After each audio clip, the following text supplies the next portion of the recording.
دیدار مبارک ماں شریار مبارک ماں دیدار مبارک ماں شریار مبارک ماں.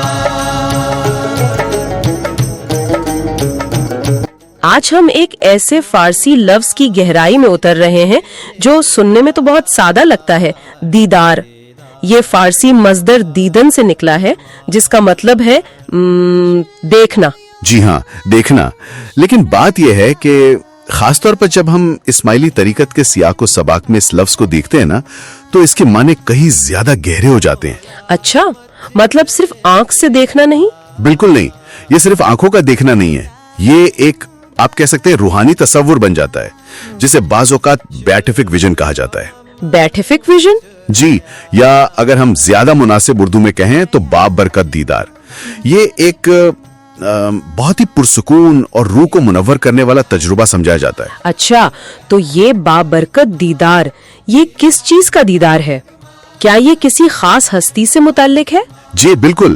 ذرائع یہی بتاتے ہیں کہ یہ زمانے کے امام یعنی امام وقت، ان کے نورانی چہرے اور ان کی نورانی شخصیت کا ظاہری طور پر دیدار کرنا ہے. نورانی چہرے اور نورانی شخصیت کا ظاہری دیدار. جی ہاں، نورانی سے مراد صرف ظاہری روشنی نہیں بلکہ ایک روحانی چمک، ایک خاص قسم کی موجودگی جو محسوس کی جاتی ہے. اور یہ مانا جاتا ہے کہ یہ دیدار ایک مومن کے لیے دل کے گہرے اطمینان اور روح کے سکون کا باعث بنتا ہے. یہ تو بڑی دلچسپ بات ہے کہ ایک ظاہری عمل یعنی دیکھنا وہ اتنے گہرے باطنی سکون سے کیسے جڑ جاتا ہے. اچھا، کیا اس طرح کی ملاقات یا دیدار کا کوئی تصور، کوئی ذکر قرآن پاک میں بھی ملتا ہے؟ ہاں، یہ بہت اہم سوال ہے آپ کا. دیکھیں، قرآن پاک میں براہ راست دیدار کا لفظ شاید اس خاص اسماعیلی معنی میں نہ ملے، لیکن دو الفاظ ہیں جو اس تصور کے آپ کہہ لیں قریب آتے ہیں. اچھا، کون سے الفاظ ہیں وہ؟ ایک تو ہے رؤیا، اس کا مطلب تو عام طور پر دیکھنا ہی ہے. ٹھیک ہے. لیکن دوسرا اور شاید اس موضوع سے زیادہ متعلقہ لفظ وہ ہے لقاء. لقاء، اس کا کیا مطلب ہے؟ لقاء کا مطلب ہے ملاقات، سامنا ہونا یا جیسے دوبارہ ملنا. اوہ، یعنی اللہ سے ملاقات؟ بالکل. قرآن میں لقاء اللہ یعنی اللہ سے ملاقات کا تصور واضح طور پر موجود ہے. جیسے سورہ یونس کی آیت 45 میں اللہ تعالیٰ فرماتا ہے، مفہوم یہ ہے کہ وہ لوگ یقیناً خسارے میں رہے جنہوں نے اللہ سے ملاقات یعنی لقاء کو جھٹلایا اور ہدایت یافتہ نہ ہوئے. اچھا، تو یہ لقاء اللہ اتنی اہم چیز ہے کہ اسے جھٹلانے والے خسارے میں ہیں. جی ہاں، اس سے اس کی اہمیت کا اندازہ ہوتا ہے.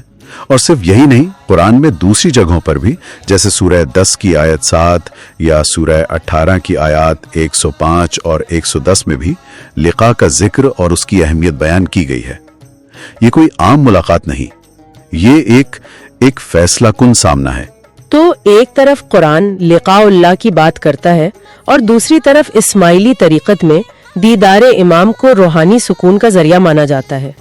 تو پھر سوال یہ پیدا ہوتا ہے کہ یہ لقاء اللہ یا اللہ کا دیدار یہ کیسے حاصل ہوتا ہے، خاص طور پر جبکہ ہم اللہ کو ان ظاہری آنکھوں سے تو نہیں دیکھ سکتے. بالکل صحیح سوال ہے. یہاں پر پھر ہمیں پیغمبر اکرم صلی اللہ علیہ وآلہ وسلم اور ائمہ طاہرین علیہم السلام کی تعلیمات کی طرف دیکھنا پڑتا ہے.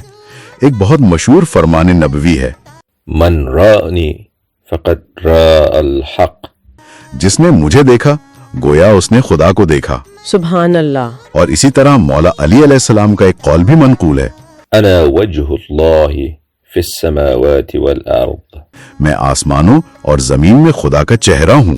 خدا کا چہرہ، یہ تو بہت ہی گہری بات ہے. اس کی کیا تعویل ہے، اس کا کیا مطلب ہے؟ جی، اس کی تعویل یہ بیان کی جاتی ہے کہ نبی اور ان کے بعد آنے والے امام وہ دین و دنیا میں اللہ کے نائب ہیں، ان کے خلیفہ ہیں، ان کے نمائندے ہیں.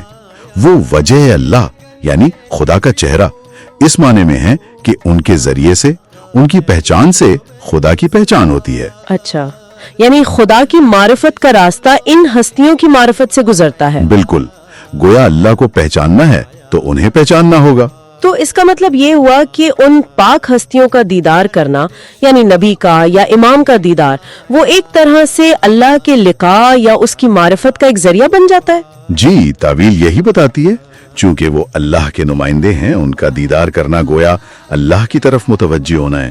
ان سے محبت کرنا دراصل اللہ سے محبت کا اظہار ہے، اور ان کی پہچان، جیسا میں نے کہا، اللہ کی معرفت کا ہی ایک ذریعہ ہے۔ تو اس لحاظ سے امام کا دیدار اس لقاء اللہ کے روحانی تجربے تک پہنچنے کا ایک راستہ، ایک ذریعہ سمجھا جاتا ہے۔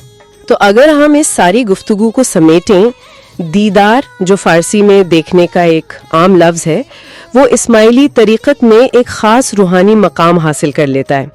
یہ زمانے کے امام کی اس نورانی ببرکت شخصیت کا مشاہدہ ہے جو مومن کے لیے، آپ نے جیسے کہا، قلبی سکون لاتا ہے۔ جی بالکل، اور قرآن و حدیث کی روشنی میں جب ہم دیکھتے ہیں تو یہ دیدار صرف ایک ظاہری عمل نہیں رہتا، یہ قرآن کے لقاء کے تصور سے جڑ جاتا ہے۔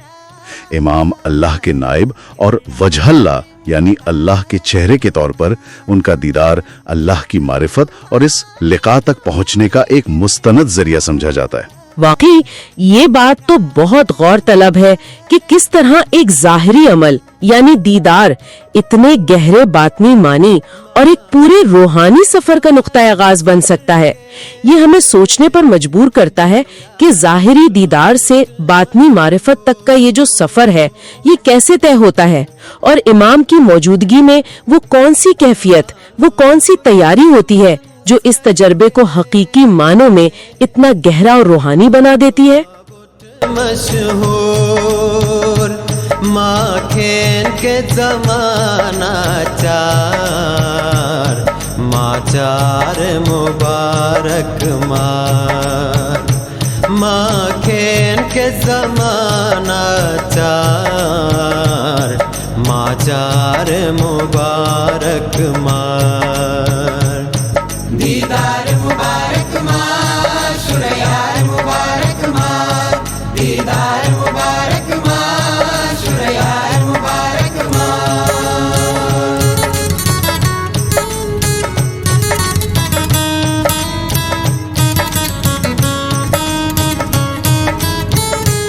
ان رحمت فرمانی دل اقلی یاقوت،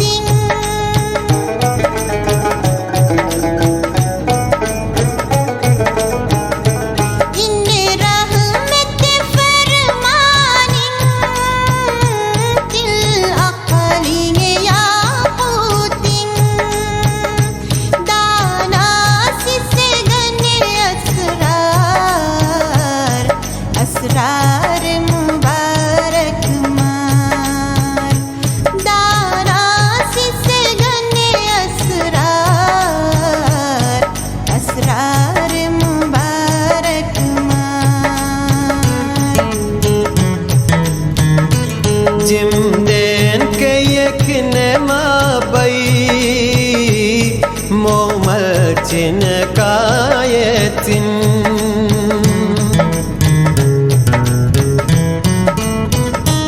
جم دین کے یک نمابئی مومل چنکایتن، ٹکمے میں ازل اقرار، اقرار مبارک ماں، ٹکمے میں ازل اقرار، اقرار مبارک ماں۔